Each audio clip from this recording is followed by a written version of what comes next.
Galnet News Digest, 24th of March 3306. We read the news so you don't have to. In this week's news, East India offers a helping hand. Same but different, claims Guardian expert. Canonn courts Catastrophe. Big red button at home. East India offers a helping hand. In the 17th century, the East India Company refused to pay its taxes to King George. The East India Company was the inspiration for the British settlers in the Americas who also refused to pay their taxes, and so set the seed for the founding of what has become the modern-day Federation.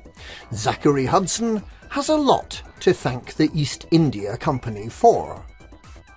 In the 17th century, the East India Company traded rare goods such as silk and cotton, indigo, cinnamon, tea, salt, and opium.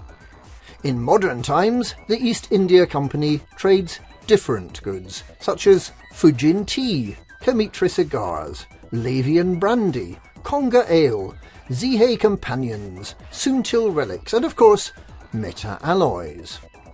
It does all this in exchange for imperial slaves, the nicest looking of which are kept in Mac Winston's kinky sex dungeon, with the remainder being sold on to servitude until they've paid off their debts and regain imperial citizenship. But for a limited time only, Mac is going to have to control his urges, as the East India Company is offering all those rare goods needed to unlock access to engineers absolutely free. In a statement, the company said that it was aware of selfish hoarding going on during this time of outbreak, and by giving away much of its stock, it wants to be part of the solution.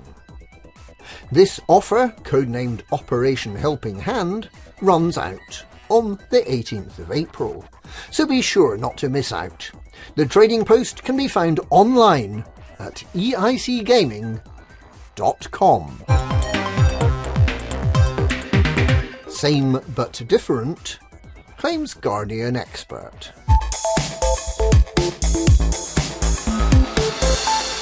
Canonn Interstellar found a brand new Guardian site back in February, but it was so far away that it's taken until now for the news to filter back to civilization. The ruined Guardian Shrine is far, very far from previously discovered Guardian sites. In the Gria Haipu QL-V B19-15 system in the Norma Expanse, 13,000 light-years northwest from Sol. The system, which was discovered by Commander Namix, contains no less than 6 sites, a mix of alpha and gamma configurations on 3 different planets, suggesting that other nearby systems may also contain remains of the once great Guardian civilization.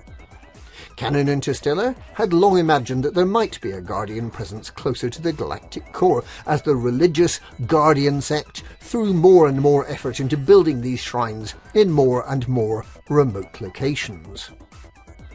They were gradually wiped out by the scientific branch of Guardian civilization, which built the closely clustered Guardian structures.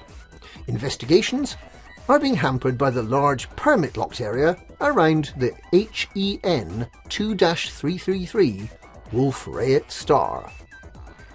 Canonn's Commander Zabarmi pointed out that there are many Braintree forests in the region, strengthening the hypothesis that there may have been some link between the two life forms.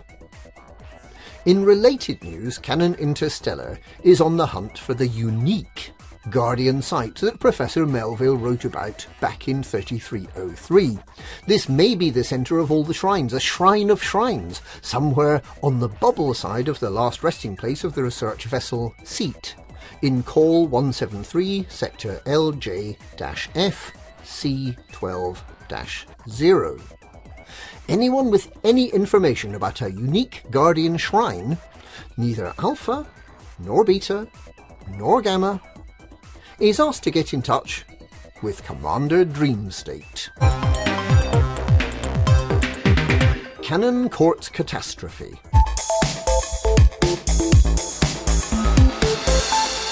The bird-headed bumbling boffins of the good ship Gnosis are putting the lives of those on board their megaship at risk, according to their own advisory message.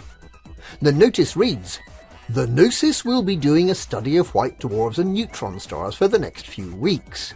We cannot guarantee that the ship will be outside the danger zone. Pilots launching do so at their own risk." The claim that they are studying neutron stars and white dwarfs is in fact false. What Canonn is doing is jumping to as many of these stars as they can in the hope that the Gnosis will eventually find itself orbiting within the jet cones, because Canonn is curious to find out what happens to commanders' ships when they leave the hangar whilst inside a jet cone.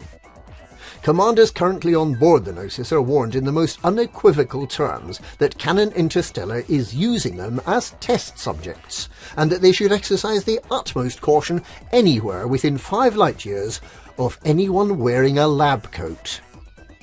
The Gnosis is currently orbiting white dwarf Drogii NM-M D7-0 and is expected to make its next jump on Thursday morning. Big red button at home. There is a massive effort underway across the galaxy to find a cure for Outbreak.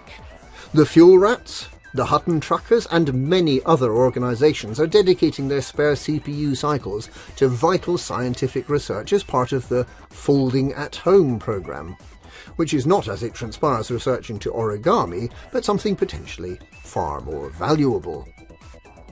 During the outbreak, the Pilots Federation has been forced to close its headquarters on Founders World.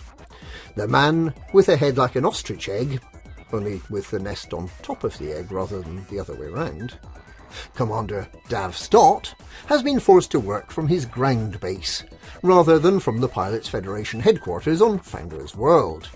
He has with him everything he needs to keep the galaxy functioning: 3 holovid displays, a holo camera on a stalk, and a big red button. Commander Stott never goes anywhere without his big red button. There is, says Commander Stott, always a hand near the big red button. You just never know when you might need it. And that's this week's Galnet News. Galnet News, we read the news, so you don't have to.